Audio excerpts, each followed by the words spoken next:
કેમ છો વિદ્યાર્થી મિત્રો? મજામાં? ચાલો આજે આપણે ધોરણ 7 ની અંદર પાઠ 1 વનસ્પતિમાં પોષણ, બરાબર બાળ મિત્રો, જે તમે શરૂઆતની અંદર વિડિયો દ્વારા ભણી ગયા છો, બરાબર, એ જ પાઠનું આજે આપણે પુનરાવર્તન કરીશું. કેમ? તમારી પરીક્ષા નજીક આવી ગઈ છે, બરાબર. તો પાઠ 1 નું આપણે આજે ફરીથી પુનરાવર્તન કરીએ છીએ. બાળ મિત્રો, તમને ખબર છે પોષણ કોને કહેવાય? બરાબર.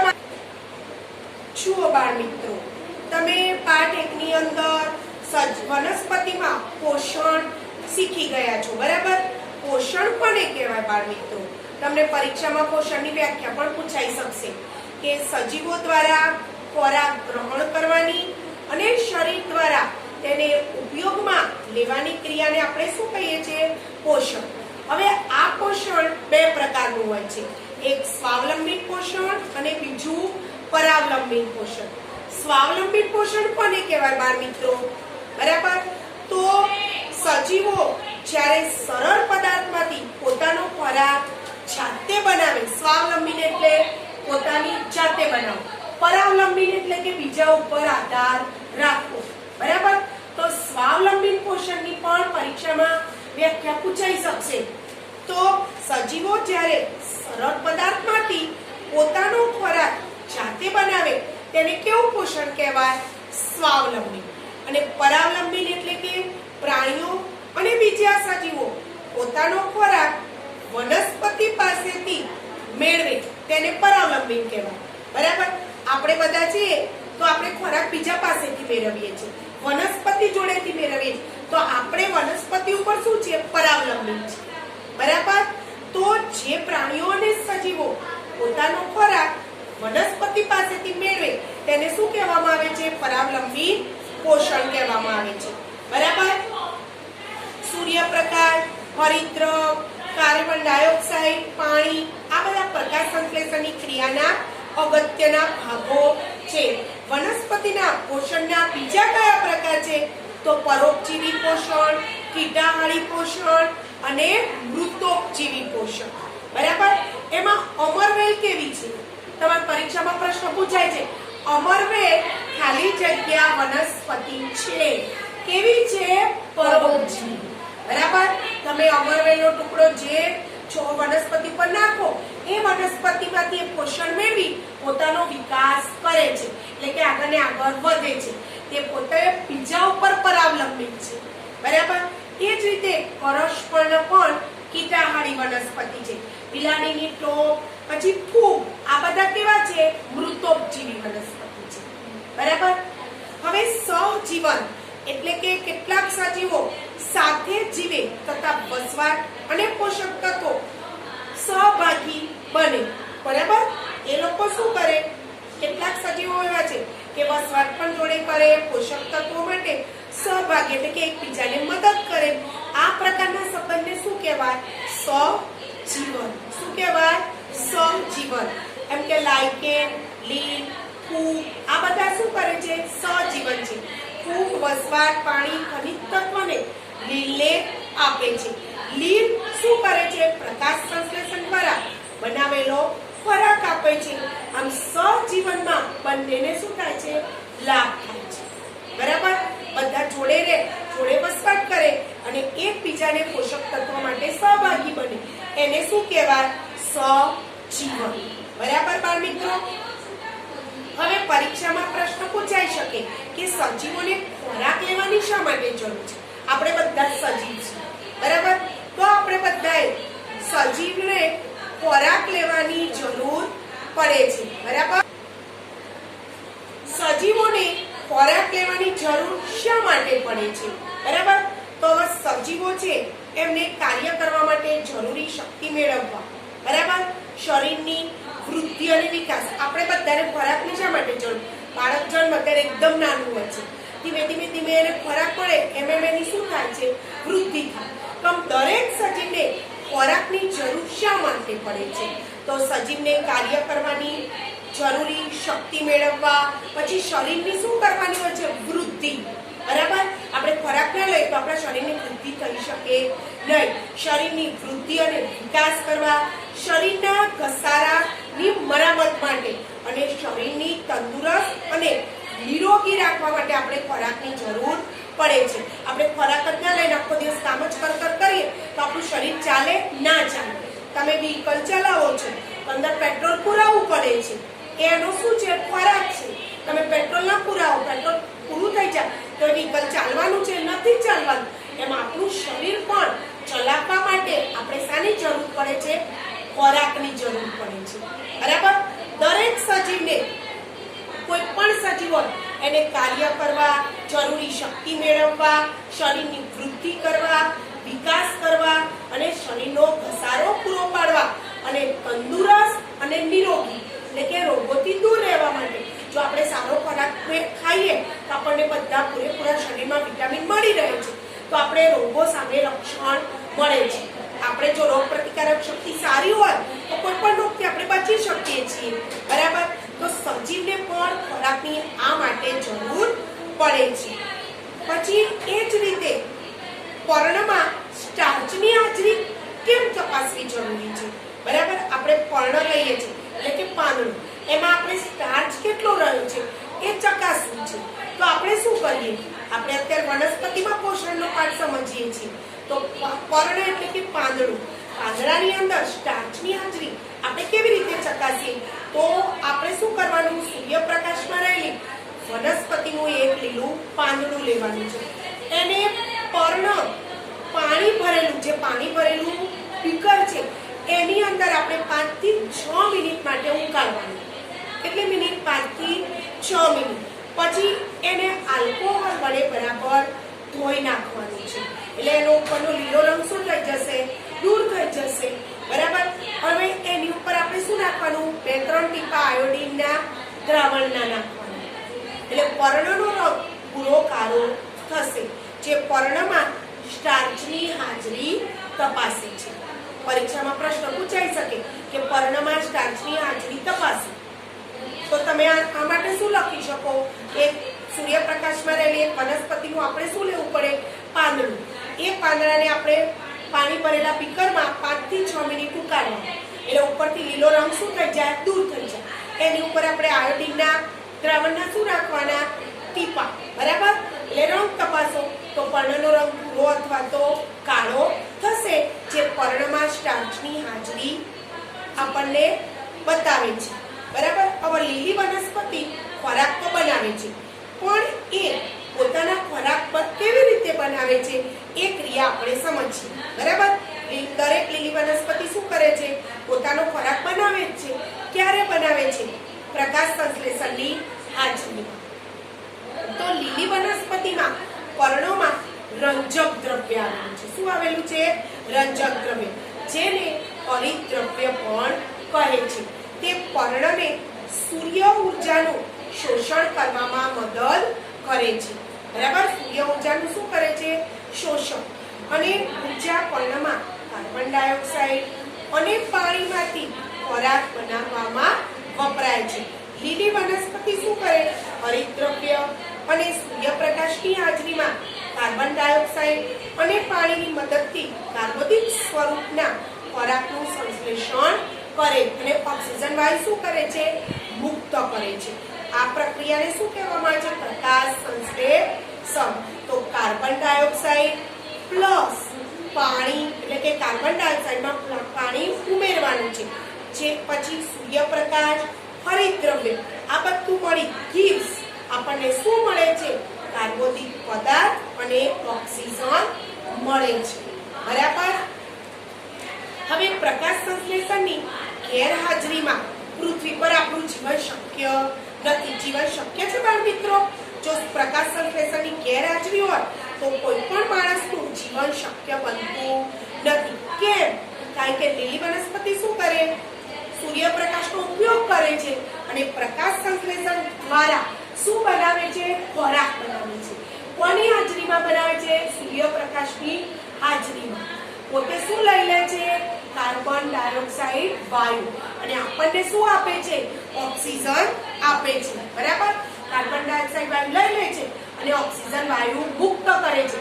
એ ઓક્સિજન આપણા જેવા સજીવો શ્વસનમાં લે છે. હવે વનસ્પતિ સ્ટાર્ચ રૂપે તૈયાર કરેલો ખોરાક પૃથ્વી પરના સમગ્ર પ્રાણીઓના ઉપયોગમાં કરે છે.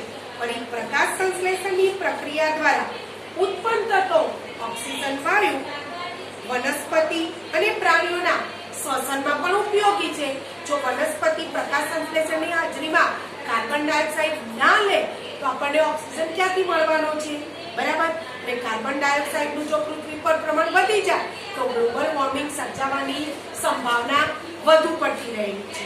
બરાબર. એટલે લીલી વનસ્પતિ શું કરે છે? પોતે સૂર્યપ્રકાશની હાજરીમાં શું લઈ લે છે? Carbon dioxide. અને આપણને શું આપે છે? ઓક્સિજન વાયુ આપે છે. જો પ્રકાશ સંશ્લેષણની પ્રક્રિયા ના થાય તો ખોરાક બનાવી શકાય? ના બનાવાય. અને ખોરાક ન બને તો આપણને ખોરાક મળી શકતો નથી. જો પ્રક્રિયા ન થાય તો કાર્બન ડાયોક્સાઇડ વાયુ વપરાય, ઓક્સિજન ઉત્પન્ન ન થાય. આને પરિણામે ખોરાક અને શ્વસન બંનેની તકલીફ ઊભી થાય. જો લીલી વનસ્પતિ પ્રકાશ સંશ્લેષણની ગેરહાજરીમાં પૃથ્વી પર જીવન શક્ય બને જ નહીં. કેમ ના બને? કારણ કે લીલી વનસ્પતિ પ્રકાશ સંશ્લેષણની હાજરીમાં જ પોતાનો ખોરાક તૈયાર કરે છે અને આપણને ઓક્સિજન વાયુ આપે છે. જો આ ક્રિયા જ ન થાય તો જીવન શક્ય બને નહીં. આથી પ્રાણીઓ ખોરાક અને ઓક્સિજન વગર જીવી શકે નહીં. આપણે ખોરાક વગર તો થોડો ટાઈમ પણ જીવી શકીએ, પણ ઓક્સિજન વગર આપણે એક પણ મિનિટ જીવી શકતા નથી. એટલે કે પ્રકાશ સંશ્લેષણની ગેરહાજરીમાં પૃથ્વી પર જીવન શક્ય નથી. હવે જુઓ, વનસ્પતિ પ્રોટીનનું સંશ્લેષણ કેવી રીતે કરે? વનસ્પતિ આપણે જોયું કે પ્રકાશ સંશ્લેષણની હાજરીમાં એ પોતાનો ખોરાક તો બનાવે જ છે અને આપણને ઓક્સિજન વાયુ આપે છે, પણ પ્રોટીનનું સંશ્લેષણ કેવી રીતે કરે છે? તો વનસ્પતિ પ્રકાશ સંશ્લેષણની પ્રક્રિયા દ્વારા કાર્બોદિત પ્રકાશનું સંશ્લેષણ કરે છે. કાર્બોદિત પદાર્થો કાર્બન, હાઇડ્રોજન અને ઓક્સિજનના બનેલા છે. કાર્બોદિત પદાર્થ શાના બનેલા છે? કાર્બન, હાઇડ્રોજન અને ઓક્સિજન, જેનો ઉપયોગ પ્રોટીનના સંશ્લેષણ માટે કરવા નાઇટ્રોજનની જરૂર હોય છે. વનસ્પતિ હવામાં નાઇટ્રોજન વાયુનો સીધો ઉપયોગ કરી શકતી નથી. બરાબર. એટલે કે વનસ્પતિ હવામાં ક્યારે હાઇડ્રોજન વાયુનો સીધો ઉપયોગ કરી શકતી નથી.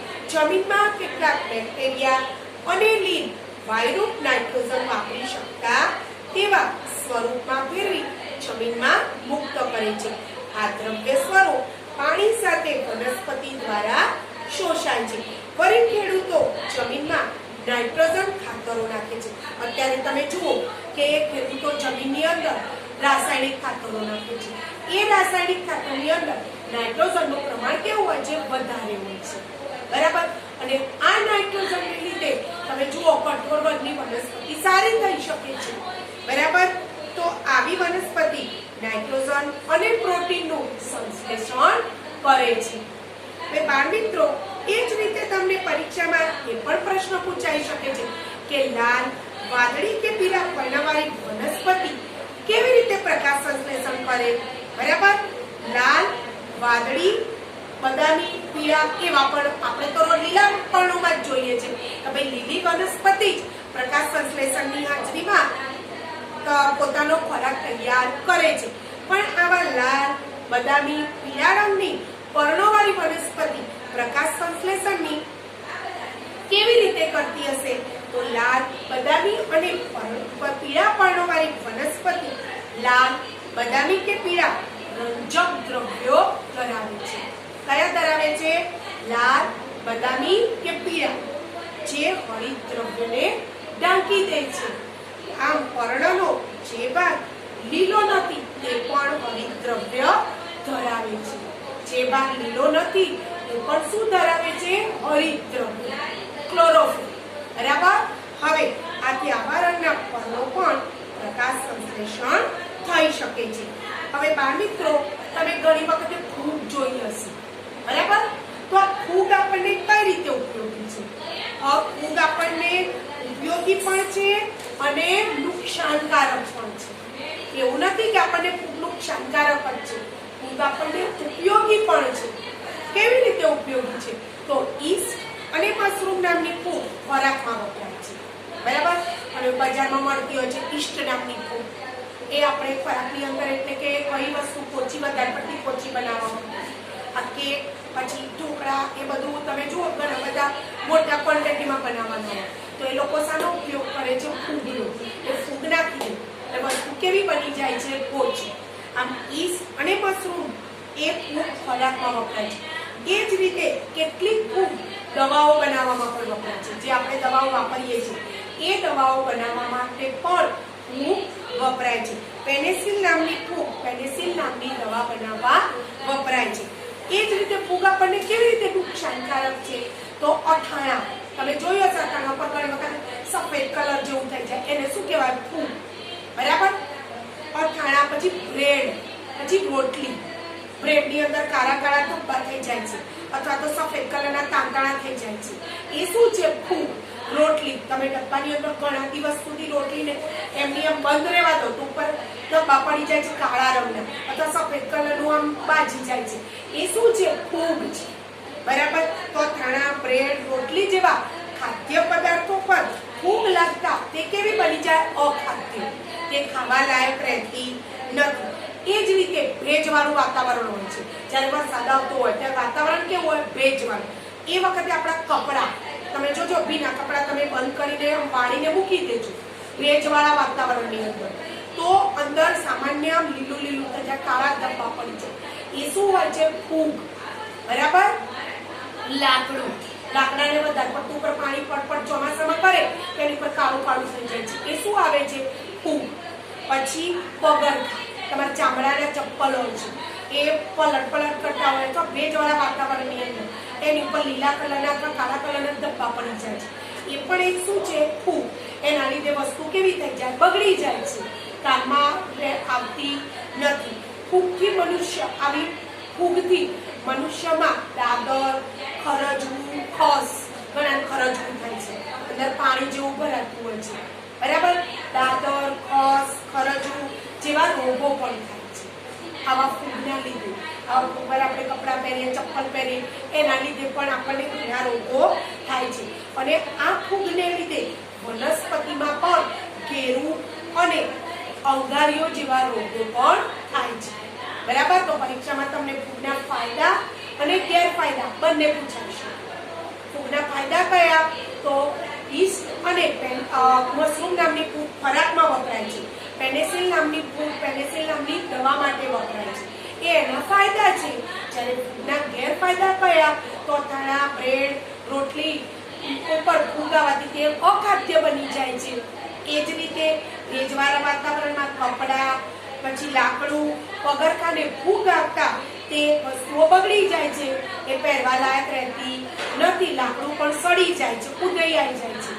એ જ રીતે મનુષ્યમાં દાદર, ખસ, ખરજવા જેવા પણ રોગો થાય છે, બરાબર. હવે એ જ રીતે સજીવન એટલે શું? આપણે આગળ જોયું સજીવન. સજીવન એટલે બધા બે સજીવો શું કરે? સાથે મળીને જીવન જીવે, એને શું કહેવાય? સહજીવન. તો બે સજીવો સાથે રહી જીવન જીવતા હોય, પોષક તત્વો વસવાટ માટે સહભાગી બને, તે સંબંધને શું કહેવામાં આવે છે? સહજીવન. શું કહેવામાં આવે છે? સહજીવન. સહજીવન જીવતા બે સજીવો એકબીજાને કેવા હોય છે? લાભકારક, એકબીજાને મદદ કરતા હોય છે. દાખલા તરીકે લાઇકેનમાં લીલ અને ફૂગ સહજીવન ગુજારે છે. લીલ ફૂગને શું આપે છે? પ્રકાશ સંશ્લેષણ દ્વારા ખોરાક પૂરો પાડે છે, જ્યારે ફૂગ શું કરે છે? લીલને વસવાટ અને પાણી અને ખનિજ તત્વો આપે છે, બરાબર. બાળ મિત્રો, તમને આ બધા આપણે પ્રશ્નો તો સમજ્યા, પણ કેટલાક કારણો પણ પરીક્ષામાં પૂછાય છે. લીલ સ્વયંપોષી વનસ્પતિ છે. સ્વયંપોષી એટલે પોતાને જાતે પોષણ મેળવે છે. તો લીલ કેવી છે? હરિતદ્રવ્ય ધરાવે છે, લીલા રંગની હોય છે, બરાબર. આથી લીલ શું કરે? પ્રકાશ સંશ્લેષણની હાજરીમાં પોતાનો ખોરાક જાતે જ બનાવી દે છે. તેને બીજા ઉપર આધાર રાખવો પડતો નથી, એટલે લીલને આપણે શું કહીએ છીએ? સ્વયં પોષી. હવે અમરવેલ. અમરવેલ એ પરોપજીવી વનસ્પતિ છે. આપણે હમણાં જ જોયું કે વનસ્પતિનો અમરવેલનો એક નાનો ટુકડો પણ તમે બીજા ઝાડ ઉપર નાખો તો ત્યાંથી એ પોષણ મેળવી પોતાનો વિકાસ વધારે છે. બરાબર? તો અમરવેલ એ કેવી છે? પર્ણ વગરની. એને કોઈ પાંદડું હોતું નથી. પર્ણ વગરની પીળા રંગના પ્રકાંડવાળી વનસ્પતિ છે. તેમાં હરિતદ્રવ્ય ન હોવાને કારણે એની અંદર હરિતદ્રવ્ય નથી. એ લીલા રંગની નથી. કેવા રંગની છે? પીળા રંગની. એટલે પ્રકાશ સંશ્લેષણની ક્રિયા કરી શકતી નથી. તે પોતાનો ખોરાક જાતે બનાવી શકતી નથી અને તે અન્ય મોટા વૃક્ષની શાખાઓની ડાળીઓ પર વીંટળાઈ જાય છે. પાતળી દોરીની જેમ વીંટળાઈ જાય છે અને તે વૃક્ષોના ભાગોમાંથી શું ચૂસે છે? પોષક તત્વો ચૂસી પોતાનો ખોરાક બનાવે છે. તેથી અમરવેલને આપણે શું કહીએ છીએ? પરોપજીવી વનસ્પતિ. એટલે કે બીજાના ઉપર આધાર રાખી પોતે પોષણ મેળવે છે. એટલે આપણે એને શું કહીએ છીએ? પરોપજીવી વનસ્પતિ કહીએ છીએ. એ જ રીતે કઠોળવર્ગ. મેં હમણાં તમને કીધું કે કઠોળવર્ગની વનસ્પતિને નાઇટ્રોજનયુક્ત ખાતરની જરૂર પડતી નથી. કેમ? કારણ કે કઠોળવર્ગની વનસ્પતિનું મૂળ જે હોય છે, કઠોળ એટલે ચણા, મગ, વાલ, વટાણ, એ બધાનું જે મૂળ છે એ મૂળમાં રાઇઝોબિયમ નામના શું વસે છે? બેક્ટેરિયા. રાઇઝોબિયમ નામના બેક્ટેરિયા વસે છે. તેઓ વાતાવરણમાંથી શું મેળવે છે? નાઇટ્રોજન. શું મેળવે છે? નાઇટ્રોજન. અને તે દ્રાવ્યના સ્વરૂપમાં ફેરવી શકાય છે. આ રીતે જમીનમાં નાઇટ્રોજન સંયોજન ઉમેરાય છે. તે શું કરે છે? વાતાવરણમાંથી નાઇટ્રોજન મેળવે છે અને તે જમીનમાં નાઇટ્રોજનના સંયોજનો ઉમેરે છે અને ખાતર તરીકે ઉપયોગી બને છે. તેથી કઠોળવર્ગની વનસ્પતિને નાઇટ્રોજન ખાતરની જરૂર પડતી નથી. બરાબર બાળ મિત્રો? હવે તમને પરીક્ષાની અંદર કેટલા તફાવત પણ પૂછાશે બે માર્કમાં. હવે તમે પહેલો છે કે સ્વાવલંબી સજીવ, પરાવલંબી સજીવ. બરાબર? તો પહેલા જ આપણને ખબર છે કે સ્વાવલંબી સજીવ છે એમાં તમે પહેલો મુદ્દો શું લખો? તે પોતાનો ખોરાક જાતે બનાવે છે. બરાબર? એને બીજા ઉપર આધાર રાખવો પડતો નથી. સ્વાવલંબીની વ્યાખ્યા જે છે કે તે પોતાનો ખોરાક જાતે બનાવે છે. જ્યારે પરાવલંબી શું છે? તે પોતાનો ખોરાક જાતે બનાવી શકતી નથી. તેને પોતાના ખોરાક માટે બીજી વનસ્પતિ ઉપર આધાર રાખવો પડે છે. જેમ કે અમરવેલ છે, એને બીજા ઉપર આધાર રાખવો પડે છે. હવે સ્વાવલંબી સજીવોમાં બીજું શું આવે? તેમાં હરિતદ્રવ્ય નામનું લીલું રંજક દ્રવ્ય છે. એટલે કે લીલી વનસ્પતિ પોતાનો ખોરાક જાતે બનાવી શકે છે. જ્યારે પરાવલંબી સજીવમાં તેમાં હરિતદ્રવ્ય નામનું લીલું રંજક દ્રવ્ય હોતું નથી. જેમ કે અમરવેલમાં પીળા રંગનું રંજક દ્રવ્ય છે, લીલું છે નહીં, એટલે પોતાનો ખોરાક જાતે બનાવી શકતી નથી. હવે એ જ રીતે લીલ અને ફૂગ. લીલ એ કેવા રંગની છે? લીલા. બરાબર? એટલે કે એ કેવી છે? સ્વાવલંબી. તે પોતાનો ખોરાક જાતે બનાવી શકે છે. પણ ફૂગ એ કેવી છે? પરાવલંબી. તે પોતાનો ખોરાક જાતે બનાવી શકતી નથી. લીલમાં શું છે? હરિતદ્રવ્ય. જ્યારે ફૂગની અંદર હરિતદ્રવ્ય હોતા નથી. બરાબર બાળ મિત્રો?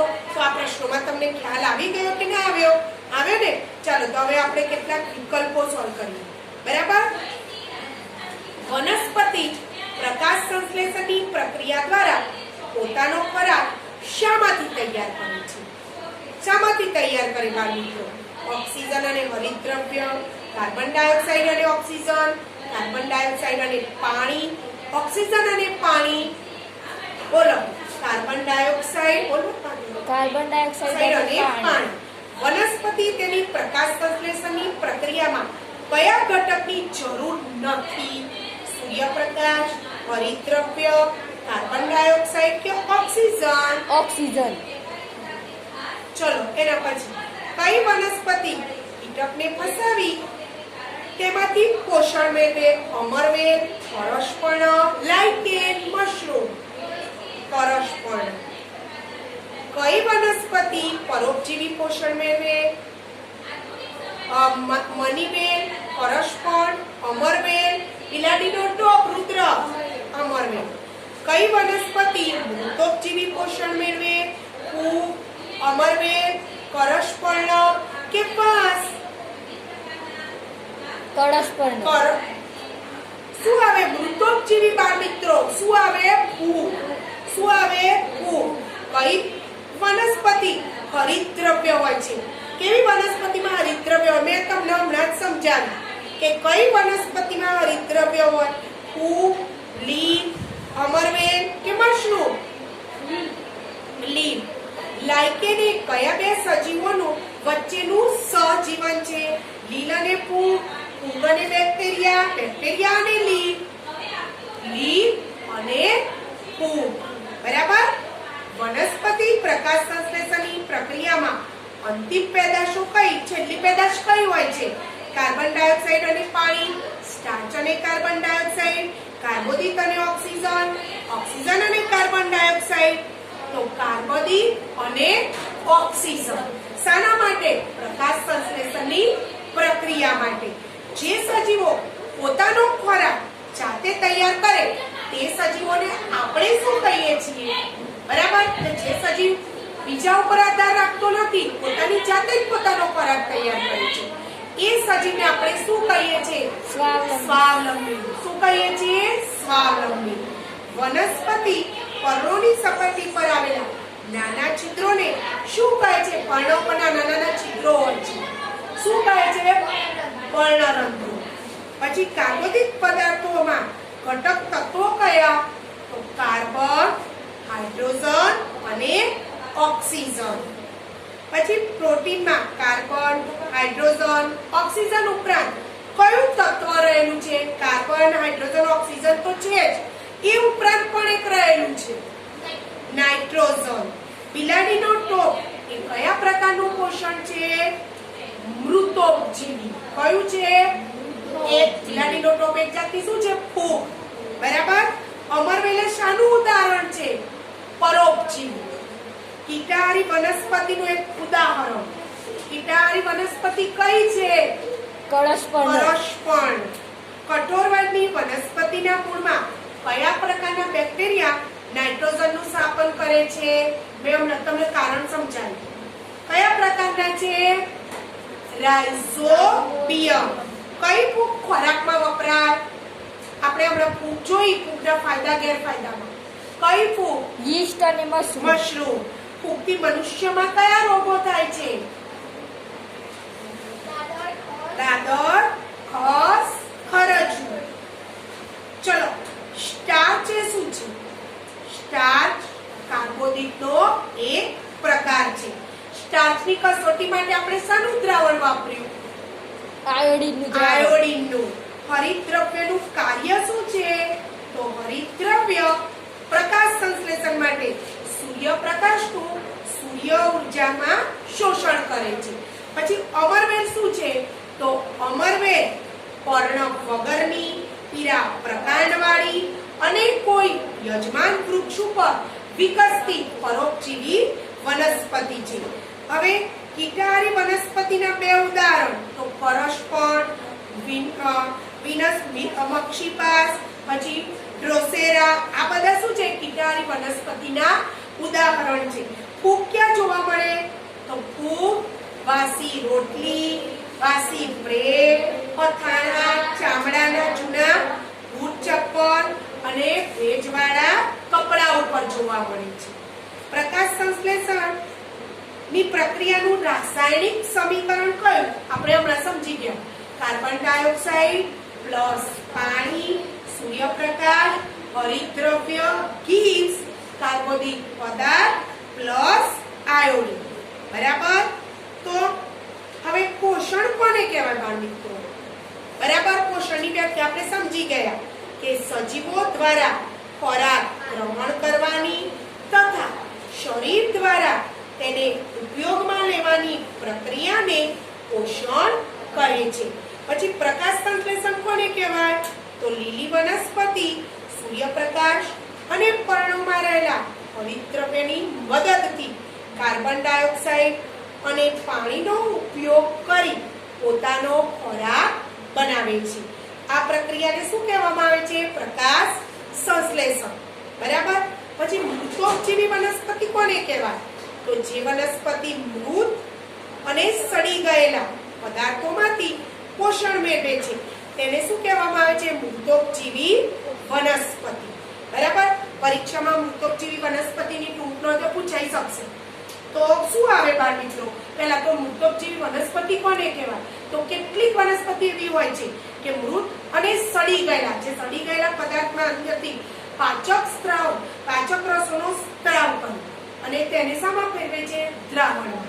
પછી તેમાંથી એ શું કરે? પોષક તત્વો શોષી લે છે. આવા પ્રકારના પોષણને આપણે શું કહીએ છીએ? મૃતોપજીવી પોષણ. જે વનસ્પતિ મૃત અને સડી ગયેલા પદાર્થમાંથી પોષણ મેળવે તેને મૃતોપજીવી વનસ્પતિ કહે છે. ઈસ્ટ, મ્યુકર, બિલાડીનો ટોપ, આ બધું શું છે? મૃતોપજીવી વનસ્પતિ છે. ઈસ્ટ એ કેવી છે? એક કોષી ફૂગ છે. તેને આથો લાવવામાં, કોઈ પણ વસ્તુનો આથો લાવવો હોય, બરાબર, તો એની અંદર શું વપરાય છે? ઈસ્ટ વપરાય છે. પછી મશરૂમ પણ ખોરાકમાં વપરાય છે. મ્યુકર એ ફૂગ નુકસાનકારક છે. બરાબર. ઈસ્ટ શું છે? એક કોષી છે, આથો લાવવામાં. ઘણી વખત આપણે ઢોકળા, ઇડલી એ બધાની અંદર આથો લાવવાની જરૂર પડે, એ બધામાં ઈસ્ટ વપરાય છે. મશરૂમ એ ખોરાકમાં વપરાય છે. જ્યારે મ્યુકર એ ફૂગ એવી છે કે નુકસાનકારક છે. જે વાસી બ્રેડ, રોટલી પર આવી ફૂગ જોવા મળે છે. જે સફેદ, આપણે જોઈએ બ્રેડની અંદર પણ રોટલી પર સફેદ તાંતણા જોવા મળે છે. એ શું છે?